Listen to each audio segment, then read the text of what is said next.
গত দুদিন থেকে জানানো হচ্ছিল যে আমেরিকা ইরানের মধ্যে সমঝোতা আজই হয়ে যাবে। আজকে সানডে, আজই হয়ে যাবে। আজকে পুরোপুরি যুদ্ধ শেষ হয়ে যাবে। প্রেসিডেন্ট ডোনাল্ড ট্রাম্প বলেছে।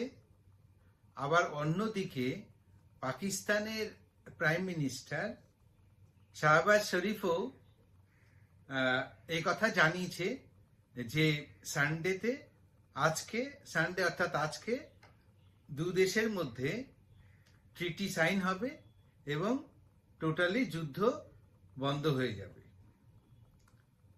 ইরান কোনো স্টেটমেন্ট তখন দেয়নি, কিন্তু আজকে জানা গেল ইরান বলেছে যে তারা পুরোপুরি বিষয়গুলো না খতিয়ে দেখে তারা কোনো এগ্রিমেন্টে যাবে না, যেরকম অবস্থায় আছে সেরকমই থাকবে। পুরো ইরানের স্বার্থে যদি কোনো রকম আঘাত লাগে, তাদের দেশের জন্য ক্ষতিকারক হয়, তাহলে ইরান কোনো রকম এগ্রিমেন্ট আমেরিকার সাথে করবে না।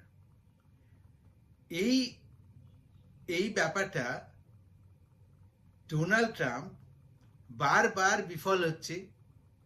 পাকিস্তান ভুল স্টেটমেন্ট দিচ্ছে। এইভাবে এভরি টাইম, প্রত্যেকবারই ট্রাম্প ইরান যুদ্ধে নাকাল হয়ে যাচ্ছে, একদম বিফল, যাকে বলে ফুললি লস্ট। কোনোভাবেই আমেরিকা ইরানের উপরে কোনো রকম বাধা বা ওদেরকে কবজায় আনতে পারছে না। আজকে আবার একটা ঘটনা ঘটেছে। ইরানের বন্দরগুলোতে আমেরিকা নানান রকম অবরোধ তৈরি করেছে, যেন কোনো রকম ভাবে ইরানে বা ইরানিরা বা ইরানের সাথে অন্য কেউ সম্পর্ক না রাখে। এই জন্য সমস্ত নৌ বন্দরগুলোকে ওরা অবরোধ করে রেখেছে, এবং অবরোধ করার ফলে সেখানে অনেকে যেতে পারছে না। কিন্তু ভারতের প্রয়োজন আছে, ভারতের একটা বৃহৎ জনসংখ্যার দেশ। এই জনসংখ্যার প্রয়োজনে গ্যাস, তেল, বহু কিছু ইরানের থেকে আনার প্রয়োজন হয়। স্ট্রেট অফ হরমুজ দিয়েই সেগুলো আসে। আজকে আমেরিকা ভারতের একটি জাহাজকে আক্রমণ করে, এমটি সেটেবেলোকে আক্রমণ করায় এমটি সেটেবেলোতে 24 জন ক্রু মেম্বার ছিল, তার মধ্যে 3 জন মিসিং। এই 3 জনকে প্রথমে বলা হয় যে 3 জনকে খুঁজে পাওয়া যাচ্ছে না, পরে তাদেরকে ডিক্লেয়ার করা হয় যে তারা মৃত। আমেরিকার বিদেশ সচিব রুবিও বলেছেন যে তাদের যে অবরোধ, সেটা যদি কেউ লঙ্ঘন করে, সে যেই হোক, ভারত হোক বা অন্য কেউ হোক, তারা কিন্তু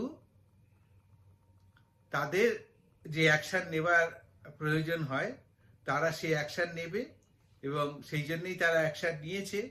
তাদের এই প্রতিরোধ বা এই ব্লক করে রাখার যে সিদ্ধান্ত, সেটা কোনোভাবে মানে ভারতের দ্বারা লঙ্ঘিত হয়েছিল।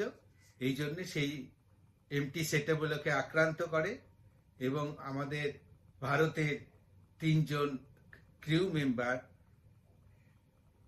মারা যায়। প্রথমে তাদেরকে বলা হয়েছিল তাদের পাওয়া যাচ্ছে না, পরবর্তীকালে বলা হয় যে তারা মৃত। এইভাবে আমেরিকা ক্রমাগত ভারতের সাথে একটা শত্রুতা করে যাচ্ছে। এই শত্রুতা করলে আলটিমেটলি ভারতের জনগণেরই ক্ষতি, ভারতের জনগণ একটা বিশাল বিশাল সংখ্যক জনগণ, বিশাল সংখ্যক মানুষ এখানে থাকে।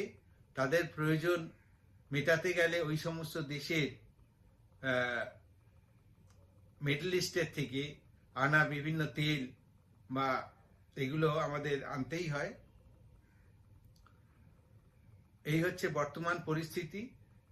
প্রত্যেক দিন প্রত্যেকবারই আমেরিকা এবং পাকিস্তানের প্রাইম মিনিস্টার ইরানের ব্যাপারে অকারণে অহেতুক নানান রকম মন্তব্য দিচ্ছে, কোনোভাবেই তারা সাকসেসফুল হচ্ছে না।